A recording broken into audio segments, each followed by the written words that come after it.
Well, Michael, welcome back. And thanks for all that you've put in. And I know that we've just scratched the surface, bullet points you've thrown out there, and you could add so much to that. I hope that some people will find this interesting, maybe some a little provocative. And I'll put on the blog how they can interact with you through the comment system, etc. And I know that you'll be willing to maybe dig a little deeper with people who want to do that. Yeah, But absolutely. yeah, let's just in this final little session, and again, we won't do justice to it, but I'm going to ask two questions. So I'll throw you the first one right away. There's always reforms being discussed. Uh, some are good, we can make it better, genuinely. Some are all around the houses, rehearse the old thoughts, and nothing new comes forth. Mm.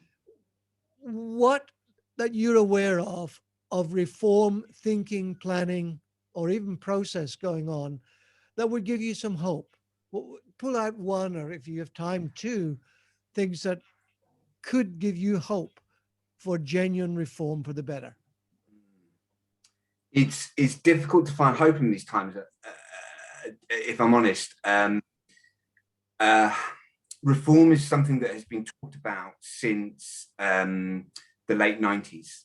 The Labour government in the 90s was very much looking at reform the social care system. Didn't happen. The Conservatives were also looking at reforming it. Much of what has been done to social care has been very much kind of tinkering around the edges of it. There's been no structural change to it at all since perhaps the kind of general system that was set up under Margaret Thatcher. So we're in desperate need of it. We're incredibly short on funding. We've already had one council off the top of my head that has already gone under and has had to be taken under central control by the government because it's essentially gone bankrupt. Local councils are not allowed to run deficits; they have to break even every year. So if you spend more than what you have coming in terms of council tax and local government funding, you've just got to cut services. You've just got to cut off. You can't run a debt.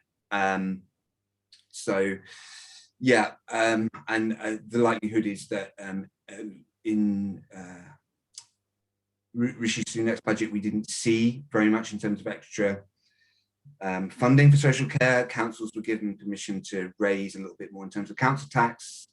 That's not going to make any structural change.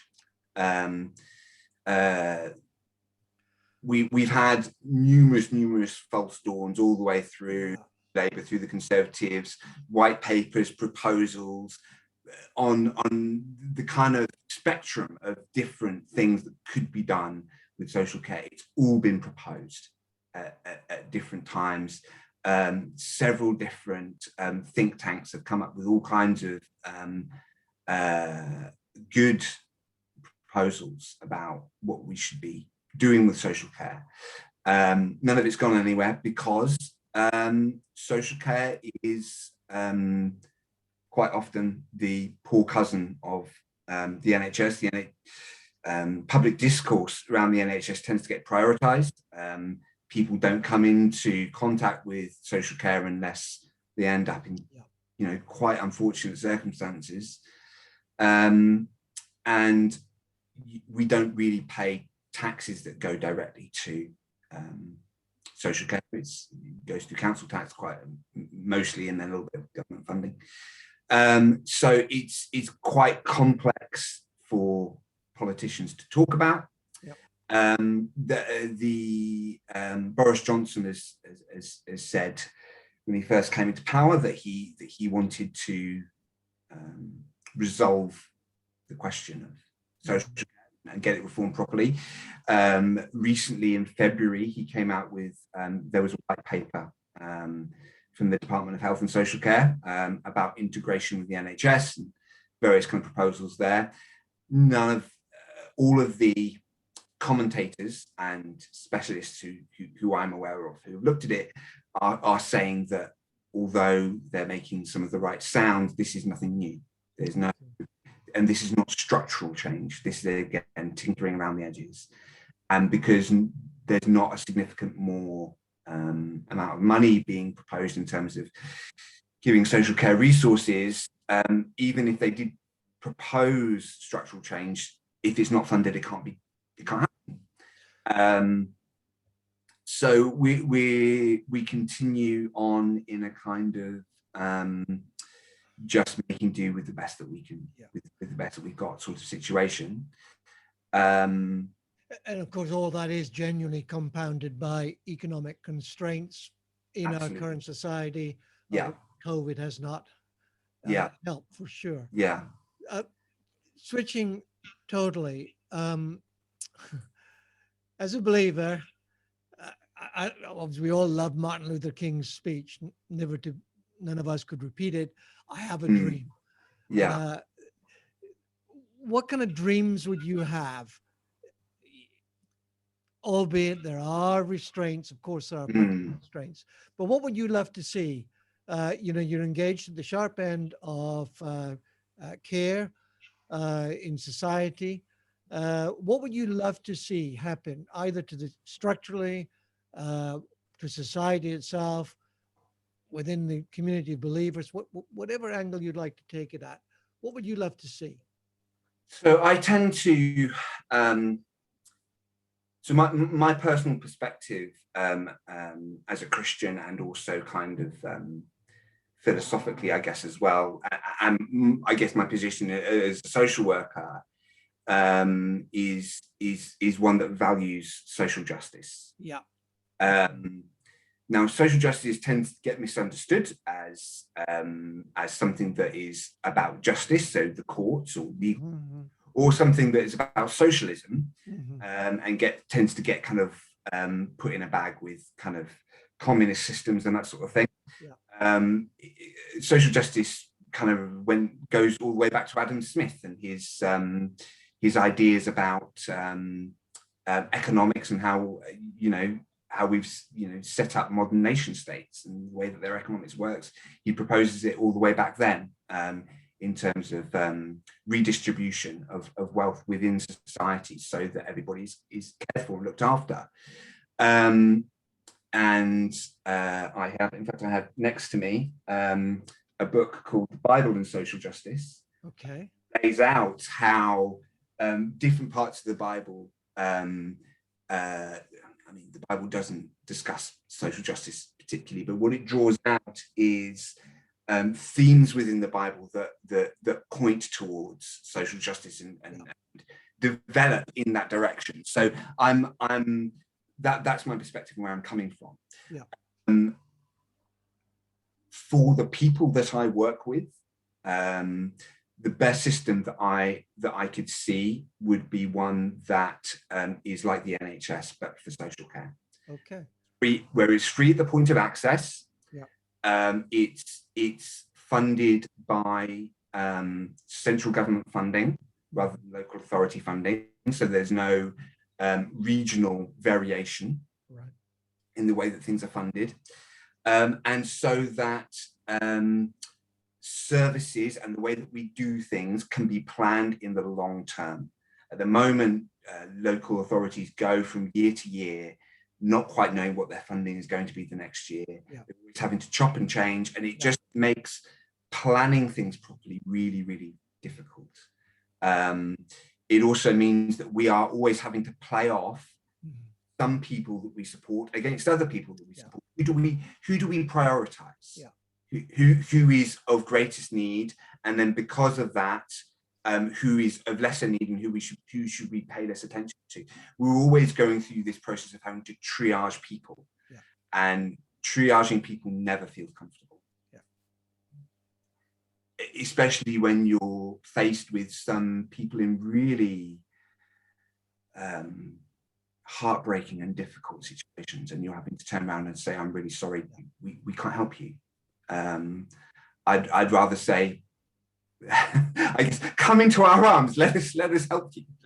We're here to help. to everybody. So yeah, a universal free at the point of access service would be my dream, and that there are models for that in other parts of the nations, and other societies have done something similar. It would be expensive. Yeah. There's no two ways about it. People would have to pay higher levels of tax for it. People my generation would be paying high levels of tax in their working lifetime for people 20, 30 years older than us, who are coming towards retirement and won't be contributing to that system. So there are issues of, well, is that fair? But my thought is that if we want to be a society that cares for people and values people, we just need to say as a society, this is what we're going to do. Yeah. And we, I don't see, I guess maybe my partly my faith position, but also my political position personally is one that doesn't see high taxes as a problem. It's just a different way of, it's not about taking money away from individuals. It's about saying we're going to put our monies together and use that money that we've pulled together to create better outcomes for everybody. And I find that way of looking at things convincing. So this is a political proposal that is not supported by some political parties and has been in the manifestos of others. Yeah. But yeah, I personally, my dream would be that we don't have to turn people away anymore, basically. Yeah. Excellent. And also, whenever we provide services for people, we have to assess their finances to see if they can pay a contribution towards the cost of their care. So when they need care, they have to pay for it. Yeah. They don't just pay in taxes, they also then pay, you know, if you have someone coming to visit you to help you to have a shower half an hour every day, you have to pay a proportion of that person's wage. You pay it as a contribution every month. And for some people that's prohibitive. They then say, well, I don't want to pay, and then they don't get the care, but then because they don't get the care, their life gets worse and they deteriorate for a financial reason. So I just see that as really unfair and inhumane, and my dream would be for that not to happen anymore. Yeah, excellent, Michael. Thank you for your time, particularly on your week off, to giving us this time, because we've taken an hour or more. You're really welcome. Your time, and really appreciate that.